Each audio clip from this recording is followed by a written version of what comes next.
पिछले एपिसोड में हमें दिखाया गया था कि लिन ने एक लेडी के साथ में नाइट स्पेंड कर दिया है और साथ में उसने एक कॉमन गिल्ड को ज्वाइन करने के बारे में भी सोच लिया था। लिन जैसे ही उन लोगों से गिल्ड में शामिल होने की बात करता है वो सारे लोग बहुत ही ज्यादा खुश हो जाते हैं और उसे अपने गिल्ड में शामिल कर भी लेते हैं और उसी के बाद ये लोग अब अपने उस गूल के खात्मा करने वाले मिशन पर आगे बढ़ चुके हैं। फिलहाल के लिए इन दोनों का नाम मुझे नहीं मालूम, इसलिए मैं इन दोनों को कैप्टन और वॉइस कैप्टन ही पुकारूंगा। अब ये लोग आगे बढ़ते बढ़ते एक कब्रिस्तान की तरफ आ चुके हैं जहाँ पर कैप्टन बोलने लगता है कि इतने समय से हम लोग चलते जा रहे हैं लेकिन एक भी गुल हमें दिखाई नहीं दिया। वॉइस कैप्टन बोलता है गुल क्रीचर बहुत ही ज्यादा डरपोक होते हैं, क्या ऐसा हो सकता है कि उन लोगों ने डेनिस के प्रेजेंस को महसूस कर लिया हो और डर के मारे वो लोग बाहर ही नहीं आ रहे। और तभी साइड में हम लोगों को बहुत सारे घूल्स दिखाई देते हैं जो कि आवाजें करते हुए आगे के तरफ में बढ़ रहे हैं। और तभी जैसे ही ये लोग लिन को अपने सामने में देखते हैं जिसके बॉडी से बहुत ही ज्यादा रेड डार्क एनर्जी रिलीज हो रही है, ये लोग बहुत बुरी तरीके से चौंक जाते हैं और दुम दबाकर पीछे मुड़कर इस जगह पर से तेजी की रफ्तार से भागने लगते हैं क्योंकि ये लोग समझ चुके हैं कि डेनिस कोई मामूली बंदा नहीं है, वो बहुत ही ज्यादा पावरफुल है और अपनी जान बचाने के लिए अब यहाँ पर से इनके लिए भागना ही बेहतर होगा। और भागते भागते ये अपने पैरों के निशान यहीं पर छोड़ जाते हैं जो हमारा लिन देख रहा है और साथ में कैप्टन और वॉइस कैप्टन भी। लिन मुस्कुराते हुए कहता है ये गूल्स तो सचमुच में बहुत ही ज्यादा शार्प माइंड वाले हैं, शायद इन लोगों को अंदाजा हो गया है मेरे पावर का। तो हाथ घास के बीचों बीच दिखाया जाता है जो हमारा लिन ही है और वो घास को साइड में हटाकर सामने के तरफ में देखता है जिसे देखने के बाद इन तीनों के ही होश उड़ जाते हैं। वह कैप्टन के तो पसीने छूट चुके हैं। सामने में गूल्स का तो झुंड का झुंड पड़ा हुआ है जो कि उस और आगे देख रहे हैं जहां पर लिन और उसके साथी इन लोगों का पीछा करते हुए आए हैं। मेरे ख्याल से इन लोगों ने बता दिया है अपने साथियों को कि एक बहुत ही पावरफुल क्रीचर इन लोगों की तलाश में इस जगह पर आ चुका है, लेकिन हम देख पाते हैं लिन और उसके साथियों को जो कि झाड़ियों के पीछे में छुपे हुए हैं। वॉइस कैप्टन बोलता है जल्दी से तुम लोग भी नीचे झुक जाओ, ये पूरे गुल्स का झुंड है, आखिर इतने सारे लोग एक साथ कैसे यहाँ पर अपेयर हो सकते हैं। कैप्टन बोलता है, कैप्टन कहता है कि आखिर अब हमें क्या करना चाहिए, इनकी संख्या तो बहुत ही ज्यादा है, क्या सचमुच में हम इन लोगों का मुकाबला कर भी पाएंगे। लेकिन लिन जिसके हाथों में स्वॉर्ड है, बॉडी से रेड एनर्जी निकल रही है, मुस्कुराते हुए कहता है कि आखिर छुपने से हमें क्या ही मिल जाएगा, वैसे भी हम इन लोगों को वाइप्ड आउट करने के लिए ही तो आए थे, तो चलो आज इन लोगों का हम खात्मा कर ही देते हैं। यार पीछे से वॉइस कैप्टन बोलता है कि रुको, वो लोग नंबर्स में हम लोगों से बहुत ही ज्यादा है, तो क्या तुम्हें सच में लगता है कि हम लोग उनका सामना कर भी पाएंगे। लेकिन लिन को इन सारी बातों की बिल्कुल भी परवाह नहीं है क्योंकि फाइट में उसका एक्सपीरियंस स्वॉर्ड सेंड से हो चुका है जो सबसे ज्यादा पावरफुल रही है। आखिर ये बंदा इन छोटे मोटे गुल से कैसे डरेगा। लिन आगे की तरफ में बढ़ने लगता है, अपने स्वॉर्ड को उठाकर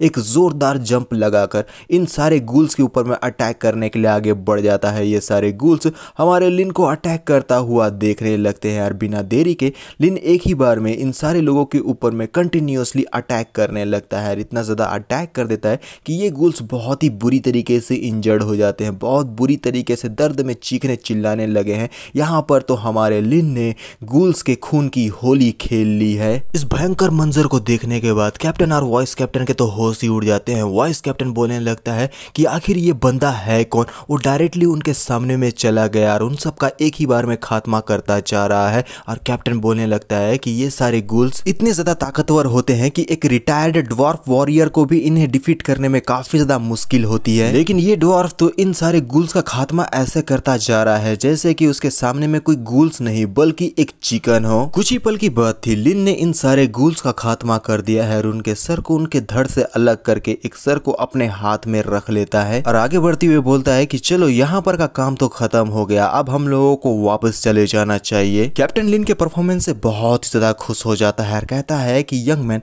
मैंने सोचा भी नहीं था कि तुम इतने ज्यादा स्किल्ड वाले हो, तुम्हारी फाइटिंग स्किल्स मुझे बहुत ज्यादा पसंद आई, मैंने बिल्कुल भी एक्सपेक्ट नहीं किया था। वॉइस कैप्टन कहता है कि हाँ हाँ चलो अब यहाँ पर का काम खत्म हो गया है, तो अब हम लोगों को वापस चले जाना चाहिए। सीन ड्वार्फ किंग पैलेस के तरफ में दिखाया जाता है। यार किसी ने मुझे कमेंट करके कहा था वो डिवर्फ नहीं है बल्कि ड्वार्फ है, तो अब से मैं उसे ड्वार्फ ही कहूंगा। नॉलेज की कमी है बाबू भैया, ड्वार्फ को भी हम डिवर्फ बोलते हैं क्योंकि वहां पर डिवर्फ ही लिखा था। मेरे ख्याल से इन लोगों को ड्वार्फ नहीं बल्कि हॉबिट्स बोलना चाहिए क्योंकि ये ज्यादा बेटर होता। लिन और उसके ड्वार्फ साथी इस पैलेस के अंदर में आ चुके हैं। दो गार्ड्स दिखाए जाते हैं जो कि डोर को गार्ड कर रहे हैं। यार कहते हैं कि किंग अभी बिल्कुल भी अच्छा फील नहीं कर रहे हैं, इसलिए इस समय वो आप लोगों से कोई भी भी बातचीत या फिर मिल नहीं सकते। वाइस कैप्टन इनकी बातों से गुस्सा होकर अपने हाथों में पकड़े हुए झोले को दिखाते हुए बोलता है कि देखो, अच्छे से देखो, गौर से देखो, अपनी आंखों को खोल कर देखो कि हम लोगों ने गूल्स को क्लियर कर दिया है। गार्ड कहता है लेकिन इन सारी बातों को बताने से कुछ नहीं होने वाला, क्योंकि मैं तुम्हारी कोई भी मदद नहीं कर सकता। और बाहर के हल्ले को सुनने के बाद अंदर की तरफ से आवाज आती है कि गार्ड्स, उन सारे लोगों को अंदर आने दो। बड़ा सा डोर धीरे धीरे करके ओपन होता है और सामने में एक कुर्सी पर बैठी हुई हमें फीमेल क्वीन नजर आती है, जो है ड्वार्फ क्वीन एडेल, जो ड्वार्फ के नजरिए से बहुत ही ज्यादा खूबसूरत है। वो अपने आधे चेहरे को अपने पंखे से छिपाए हुए सामने की तरफ में देखने लगती है। लिन और उसके साथ ही क्वीन के सामने में पहुंचकर अपने घुटनों पर आकर क्वीन को ग्रीट करते हुए बोलते हैं, यूर मैजेस्टी, हम अपने रिवॉर्ड को क्लेम करने के लिए आए हैं। इस यंग मैन डेनिस ने हमारे ड्वार्फ किंगडम के सबसे बड़े खतरे यानी कि गूल्स का खात्मा कर दिया है। इन सारी बातों को सुनने के बाद क्वीन के तो होश ही उड़ जाते हैं, उसके आंख बड़े बड़े हो जाते हैं। वो कंफ्यूज होकर बोलती है, क्या तुम लोग सच बोल रहे हो? लिन मुस्कुराते हुए क्वीन को देखता है यार। क्वीन लिन को देखते हुए अपने मन में कहती है, इस लड़के के प्रेजेंस को देखकर ऐसा लगता है कि ये एक्स्ट्रा ऑर्डिनरी पावर से पजेस है। ये आदमी बाकी ड्वार्फ के मुकाबले में बहुत ज्यादा डिफरेंट है। इसके अंदर में मुझे एक बीस्ट दिखाई दे रहा है। क्या ये वही हो सकता है? क्वीन का फेशियल एक्सप्रेशन मुझे किसी और ही चीज की तरफ में इशारा कर रहा है यार। फिर क्वीन बोलने लगती है कि तुम्हारे गिल्ड को रिवॉर्ड दे दिया जाएगा, लेकिन डेनिस तुम्हें थोड़ी देर यहीं पर रुकना होगा और बाकी तुम दोनों यहाँ पर से अब जा सकते हो, क्योंकि तुम्हारे रिवॉर्ड को तुम तक पहुंचा दिया जाएगा। और वॉइस कैप्टन और कैप्टन बोलते हैं कि योर मैजेस्टी, आपका बहुत बहुत शुक्रिया। लिन कहता है कि योर मैजेस्टी, मुझे कोई गोल्ड का रिवॉर्ड बिल्कुल भी नहीं चाहिए, ना ही मुझे उसकी जरूरत है, लेकिन आप अगर मुझे फोर्जिंग आर्ट सिखा देंगी तो ये मेरे लिए बहुत ही अच्छा होगा, क्योंकि उसे मैं सीखना चाहता हूँ। लिन की बातों को सुनकर क्वीन अपने फैन को बंद कर देती है, जिसका आवाज आता है चट,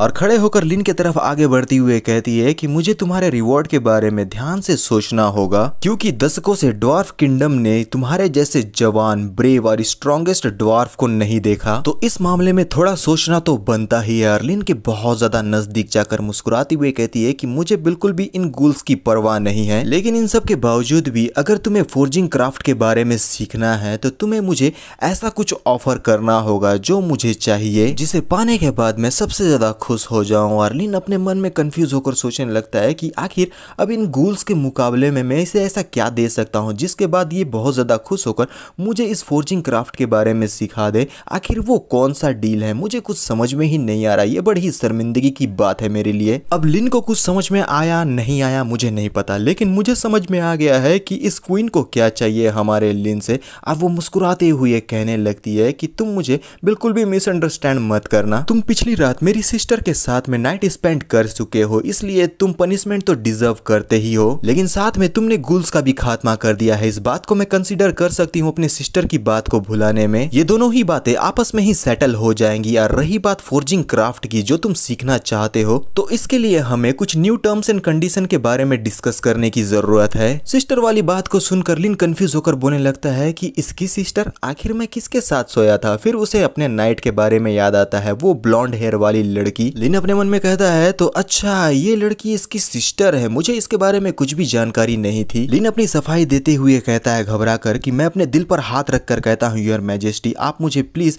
इन सारे गलत इल्जामों में मत फंसाइए। उस रात को मैं ड्रंक था, क्लियरली आपकी सिस्टर ने मेरा एडवांटेज उठाया था, इसमें मेरी कोई भी गलती नहीं थी। यार क्वीन कहती है अच्छा ऐसी बात है, तुम अपने दिल पर हाथ रख कर कह रहे हो, लेकिन तुम्हें अपने दिल का तो पता है, लेकिन मेरा दिल कहाँ है मुझे इसका कोई भी आइडिया नहीं है। जिस तरीके से क्वीन हमारे लिन को अपने बातों में फंसाकर उसे सीड्यूस करने की कोशिश कर रही है, बहुत जल्द इन दोनों का भी बच्चा होने ही वाला है। यार यही सारी बातों के साथ हमारा ये पार्ट भी यहीं पर खत्म हो जाता है। मैं जानता हूँ एपिसोड बहुत ही ज्यादा छोटा होता जा रहा है, वो दिन दूर नहीं है जब इस स्टोरी को बनाने वाला और क्रिएट करने वाला क्रिएटर इस स्टोरी का सिर्फ एक ही पिक्चर डालकर बोलेगा कि बस हो गया। लेकिन आखिर मैं क्या ही कर सकता हूँ, मेरा इन सारी चीजों के ऊपर में कोई बस ही नहीं चलता। तुम लोग कितना भी मुझे लंबा एपिसोड अपलोड करने के लिए बोल लो, मेरे पास में जितना अवेलेबल होगा मैं तुम लोगों को सिर्फ उतना ही प्रोवाइड करा सकता हूँ। फिलहाल के लिए बस इतना ही, मिलते हैं नेक्स्ट पार्ट में, तो अभी के लिए बाय बाय।